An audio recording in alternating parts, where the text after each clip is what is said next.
여울골에서 가장 무섭기로 소문난 사내 앞에 13살 계집아이 하나가 무릎을 꿇었습니다. 관마당 가득 횃불이 이글거리고 그 사내의 서서히 눌린 병졸들조차 숨소리를 죽이고 있었지요. 사내가 나지이 명했습니다. 내 품속에 그것, 낸 금일이 내놓아라. 아이의 손이 가늘에 떨리며 저고리 숲을 헤치자 반쪽짜리 옥 한 조각이 마룻바닥으로 대구르르 굴러떨어졌습니다. 그 작은 옥 조각이 구르다 멈추는 순간 온 고울을 벌벌 떨게 하던 그 서스. 퍼런 사내의 얼굴이 백지장처럼 하얗게 질려버렸습니다. 부릅뜬 두 눈이 찢어지듯 커지고 손에 쥐고 있던 부채가 툭 하고 바닥에 떨어졌지요. 마당을 채운 병졸들도 담 너머로 넘겨다보던 이들도 영문을 몰랐습니다. 대체 저 반쪽짜리 옥이 무엇이기에 저리도 무섭던 어른이 넋을 놓고 저리 사색이 되는지를. 자, 그 반쪽 옥이 어디서 왔는지, 그리고 저 어린 것이 대체 누구인지 밤이 깊었으니 사랑방 등불 아래에서 마님이 처음부터 천천히 풀어드렸습니다. 하늘 쪼개진 옥 한 조각과 10년 세월 땅속에 묻혀있던 어느 서리발 같은 약속에 관한 이야기입니다.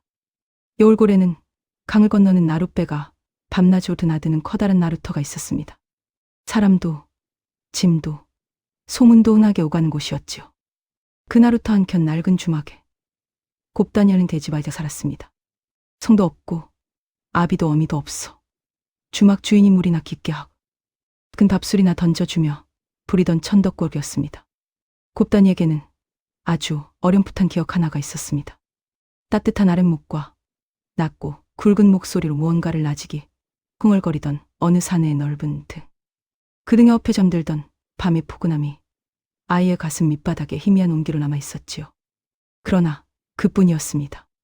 어느 밤 세상이 뒤집히듯 소란하더니 정신을 차렸을 때 곱다니 낯선 길가에 홀로 버려져 있었으니까요. 그 사내가 제 아비였는지 그 집이 제 집이었는지 아이는 끝내 알지 못했습니다. 다만 저고리 안섭에 누군가 아주 단단히 꿰매어 넣어준 반쪽짜리 옥 하나가 있었습니다. 그것이 곱다니가 이 세상의 진 전부였지요. 여름이면 모기에 뜯기며 헛간 구석에서 새우잠을 잤고 겨울이면 손등이 터지도록 찬 강물을 기어 날랐습니다. 나룻배 사공들은 아이를 근본 없는 것이라 손가락질했. 또래들은 성도 없는 계집이라 놀려 대며 돌팔매질을 하기도 했습니다. 그럴 때마다 곱다니 남몰래 저고리 섭에 손을 얹고 가만히 되뇌었습니다. 나도 어디엔가 나를 이토록 소중히 여겨 이 옥을 꿰매어준 누군가가 분명 있었을 거라고요. 그 온기 하나에 기대어 아이는 모진 세월을 하루하루 버텨냈습니다. 그 무렵 여울골을 다스리던 이는 황부사라는 사람이었습니다. 제곡간을 채우려 백성의 뼈를 앓던 모질고 독한 관리였지요. 흉년에도 쇠곡을 곱절로 거두었고 바치지 못하는 잔 곤장을 쳐 옥에 가두었으니 고을 사람들은 그 이름만 들어도 몸서리를 쳤습니다. 헌데 이 황부사에게는 아무도 모르는 두려움이 하나 있었습니다. 10년 전 그는 곱고 어질기로 이름이 높던 한 선비를 쉬게 하였습니다. 백성이 그 선비를 따르고 우러른 것이 눈의 가시였지요. 그야 없는 죄를 지어내어 나라를 뒤엎으려 명물을 꾸몄다는 누명을 씌웠습니다. 거짓 문서를 만들고 거짓 증인을 세워 그 어진 선비를 끝내 죽음으로 몰아넣고는 그 재산과 벼슬자리를 통째로 집어삼켰습니다. 그런데 그 선비에게 어린 자식이 하나 있었는데 난리통에 그만 종족을 감추어 버렸지요. 황부사는 그날 이후 10년째 그 아이를 은밀히 찾고 있었습니다. 제 죄를 아는 유일한 뒷줄이 어딘가 살아있을까봐 밤마다 식은땀에 젖어 잠을 이루지 못한 채로 말입니다. 나루터를 오간 아이들을 낱낱이 살피게 하고 낯선 아이가 흘러들었다는 말만 들어도 사람을 풀어 뒤를 캐게 하였지요. 그러던 어느 해 늦가을 남루한 배옷을 걸친 나그네 하나가 여울골에 불러들었습니다.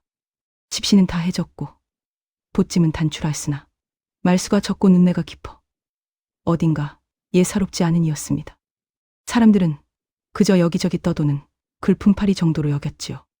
그러나 그는 실은 임금의 밀령을 받아 팔도의 탐관우리를 은밀히 살피러 내려온 암행어사였습니다. 그리고 이 어사에게도 10년을 짊어지고 온 아픔이 하나 있었습니다. 억울하게 죽은 그 어진 선비가 바로 그의 형이었으니까요. 두 사람은 젊은 날 한 스승 밑에서 그를 배우며 형제의 의를 맺었고 죽는 날까지 서로의 집안을 제 집안처럼 지켜주자 굳게 언약하였습니다. 그러하 어사는 형님이 무명을 쓰고 쓰러지던 그때 멀리 변방에 있어 아무것도 하지 못했습니다. 형님을 지켜드리지 못했다는 죄스러움을 어사는 10년째 가슴 깊이 묻고 살아왔지요. 여울골의 황부사라는 자가 백성을 쥐어짠다는 소문을 듣고 걸음을 옮긴 것이었으나 이 고을이 바로 그 형님을 삼킨 자의 땅인 줄은 어사도 아직 알지 못했습니다. 어사가 며칠간 고을을 돌며 황부사의 소행을 은밀히 캐고 다닌다는 것을 부사의 사병들이 눈치챘습니다. 어느 저녁 그들은 어사의 뒤를 밟아 좁은 골목으로 몰아넣었지요. 앞뒤가 막힌 채 낭패를 보던 어사의 소매자락을 뜻밖에도 누군가 와락 잡아 끌었습니다. 물지개를 진 곱단이었습니다. 이리로 오시어요. 얼른.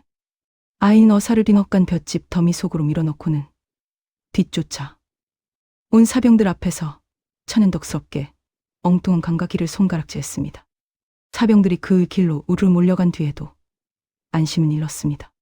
저만치 봤던 사병 하나가 무언가 미심쩍은 듯 헛간 쪽으로 어슬렁어슬렁 되돌아오는 것이 아니겠습니까? 곱단이인 얼른 물지개를 도로 치고 나서더니 헛간 문 앞에 철퍼덕 주저앉아 발을 헛디딘 척 물동이를 왈칵 엎어버렸습니다. 아이고, 나리. 이 물을 다시 길어오려면 해가 저물겠네. 좀 도와주어 가시어요.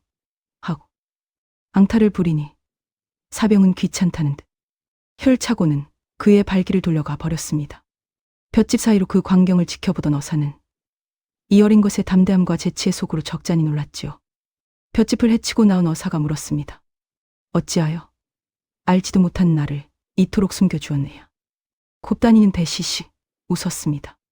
쫓기는 그 눈이 꼭 옛날 어느 밤의 저 같아서요. 세상에나 하나 숨겨줄 데가 없던 그 밤 말입니다. 그 말에 어사의 가슴 한켠이 저릿하게 아려왔습니다.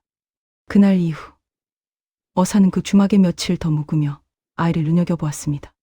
곱단이는 새벽이면 가장 먼저 일어나 물을 깃고 밤이면 가장 밑때까지 돛을 닦았습니다. 주막 주인은 그런 아이를 걸핏하면 부직갱이로 내지했고 손님이 던진 욕설도 고스란히 아이의 몫이었지요. 그런데도 곱단이는 처마 밑에 든 병든 길고양이에게 제 밥을 덜어주고 다리를 다친 늙은 사공을 부축해 댁까지 데려다주는 아이였습니다. 어사는 문득 저 여린 것의 마음이 어찌 저리 고들 수 있는지 마치 오래전 잃어버린 형님의 성정을 다시 보는 듯하여 자꾸만 눈길이 갔습니다. 주막 주인이 또 한 번 아이의 뺨을 올려붙이던 날 어사가 조용히 그 앞을 막아섰습니다. 이 아이는 오늘부터 내 조카일세. 앞으로 함부로 손대지 말게. 내가 지켜보고 있을 터이. 난생 처음 누군가 제 앞을 가로막고 편들어주는 것을 본 곱단이의 눈에 물이 그렁그렁 맺혔습니다. 그날 밤 곱단이인 어사의 다해진 지친을 몰래 가져다 밤새 새끈으로 손보아 문 앞에 가지런히 놓아두었습니다. 어사는 아침에 그 집신을 보고 오래 말을 잇지 못하였지요. 며칠이 지나며 두 사람 사이에는 말로 다 못할 정이 조용히 쌓아갔습니다. 어사는 밤이면 아이에게 예시하기를 들려주었고 글자 몇 자를 손바닥에 짚어 가르쳐 주기도 했습니다. 곱단이는 태어나 처음으로 누군가 제 이름을 다정히 불러주는 저녁을 알게 되었지요. 어느 밤 아이가 조심스레 물었습니다. 딸이 참말로 아비도 자식도 없으신지요? 어사가 말없이 고개를 끄덕이자 곱단이는 한참을 망설이다 겨우 입을 열었습니다. 그러면 나리 딱 한 번만 저를 딸이라 불러주시면 아니 되겠습니까? 남들 다 있는 아비가 전 없어서요. 딱 한 번이면 저는 평생을 살 수 있을 것 같습니다. 어사는 순간 목이 메어 아무 말도 하지 못했습니다. 오래도록 잊고 살았던 따뜻한 무엇이 그 밤 두 사람 사이에 조용히 피어올랐지요. 어사는 떨리는 손으로 아이의 머리를 쓰다듬며 나직이 말했습니다. 그래 오늘 밤은 내가 내 딸이다. 오늘 밤만이 아니라 내가 허락한다면 언제까지요. 그 한마디에 곱단이는 두 손으로 얼굴을 가리고 오래오래 소리 없이 울었습니다. 이튿날 새벽 곱단이가 우물가에서 낯을 씻느라 저고리를 벗어 바위에 걸쳐 두었는데 그 한섭에서 반쪽짜리 옥이 아침 햇살에 반짝 하고 빛을 냈습니다. 무심코 그것을 본 어사의 얼굴이 그 자리에서 돌처럼 굳어버렸습니다. 그 옥에 깨진 결, 그 오묘한 무늬 어사는 저도 모르게 제 품속을 더듬었습니다. 그의 품에도 꼭 그와 짝을 이룬 또 다른 반쪽 옥이 10년째 들어있었으니까요. 그것은 젊은 날 의영과 나누어 가진 옥이었습니다. 본디 하나였던 옥패를 둘러 쪼개어 형이 한 조각을 아우가 한 조각을 지녔지요. 두 조각을 다시 맞대면 한일이 마음 심신 두 글자가 온전해지네. 두 집안이 한 마음으로 죽는 날까지 서로의 식소를 지켜 주자던 맹세의 증표였습니다. 형님이 쓰러진 뒤 어사는 형님의 반쪽 오기 어린 자식과 함께 세상에서 영영 사라진 줄로만 알고 있었습니다. 그런데 그 옥이 지금 저 여린 계집아이의 저고리 속에서 빛나고 있었던 것입니다. 설마 내가 어사가 떨리는 손을 뻗어 그 옥을 확인하려던 바로 그 순간이었습니다. 요란한 말발굽 소리가 새벽 안개를 찢으며 주막 마당을 덮쳤습니다. 간밤 상을 노린 주막 주인이 관아에 은밀히 고해 바친 것이었습니다. 며칠 전부터 수사한 나그네가 주막에 묵으며 부사 나리의 뒤를 캐고 다니는데 불디는 그 계집아이가 웬 반쪽짜리 옥을 지니고 있더라고요. 반쪽 옥을 지닌 아이, 그 한마디를 전해 들은 순간 황 부사는 온몸에 피가 얼어붙는 듯했습니다. 10년을 미친 듯이 찾아 헤맨 바로 그 아이가 제 코앞 나루터에 있었음을 그제야 알아차린 것이지요. 들이닥친 사병들이 곱다니의 머리채를 우악새 자락거렸습니다. 어사가 온몸을 던져 그 앞을 막아섰으나 미처 제 신분을 밝힐 겨를 없이 뒤에서 내리친 곤봉에 뒤통수를 얻어맞고 그만 고꾸라지고 말았습니다. 저 잡놈은 뒤턱간에 쳐넣어 단단히 가둬두고 계집은 당장 관아로 끌고 오라. 사병 우두머리가 소리쳤습니다. 흙바닥에 쓰러진 어사의 흐릿해지는 눈앞으로 타이라 불러주었던 아이가 짐짝처럼 끌려간 모습이 어른거렸습니다. 곱다니는 그렇게 10년 전 제 치아비를 죽인 바로 그 사내의 앞으로 끌려갔습니다. 관아 마당, 붉은 횃불이 이글거린 가운데 황 부사가 곱다니를 싸늘하게 내려다보았습니다.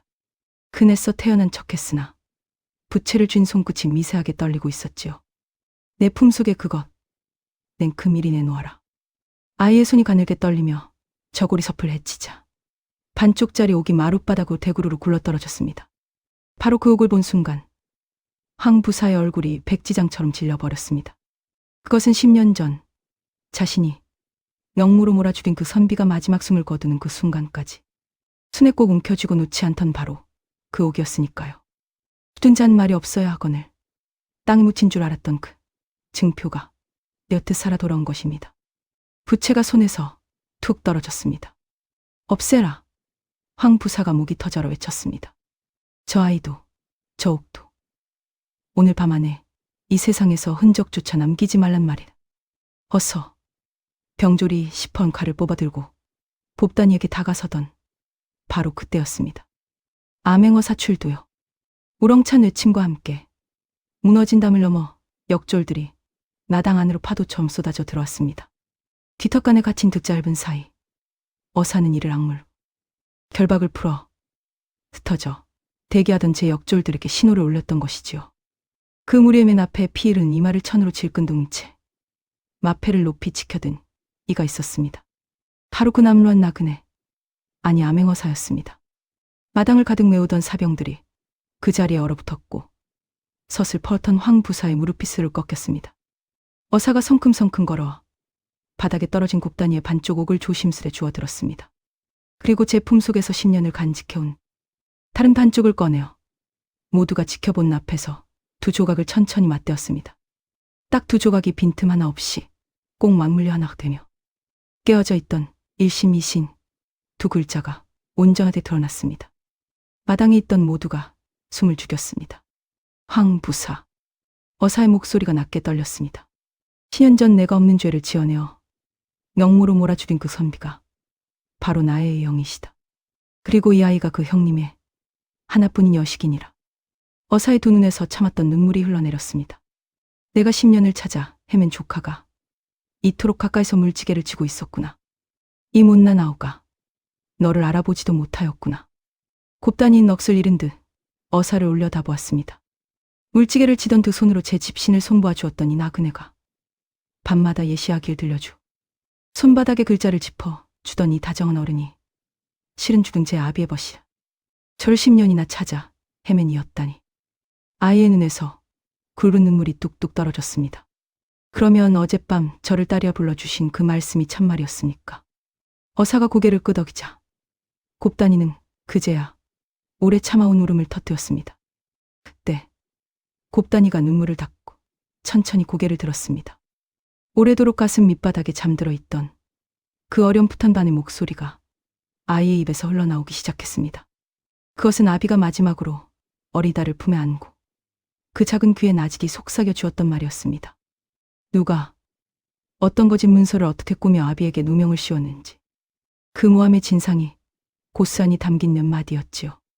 아이는 그 뜻도 모른 채 10년을 그저 잠들기 전 자장가처럼 되뇌어왔던 것입니다.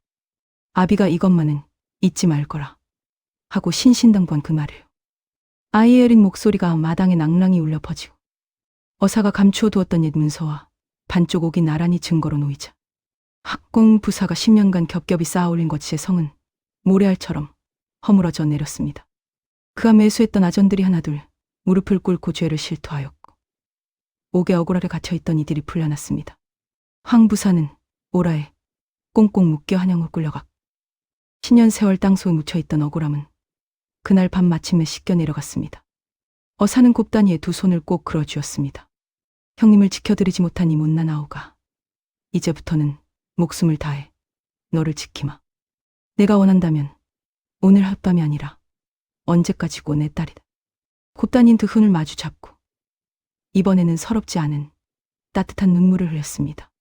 곱다니는 훗날 어사의 손에서 자라 어질고 지혜로운 처자가 되었습니다. 아비의 벗겨진 이름과 잃었던 명예도 온전히 되찾았고 빼앗겼던 옛집도 제자리에 돌아왔지요. 성도 없이 나루터에서 물이나 깃던 그 천덕꾸러기. 아이가 실은 그토록 곱고 맑았던 어느 선비의 귀한 핏줄이었던 것입니다. 사람들은 뒤늦게야 저희가 손가락질하고 돌팔매질하던 그 아이가 어떤 사람의 딸이었는지를 알고 부끄러워하였습니다. 보십시오.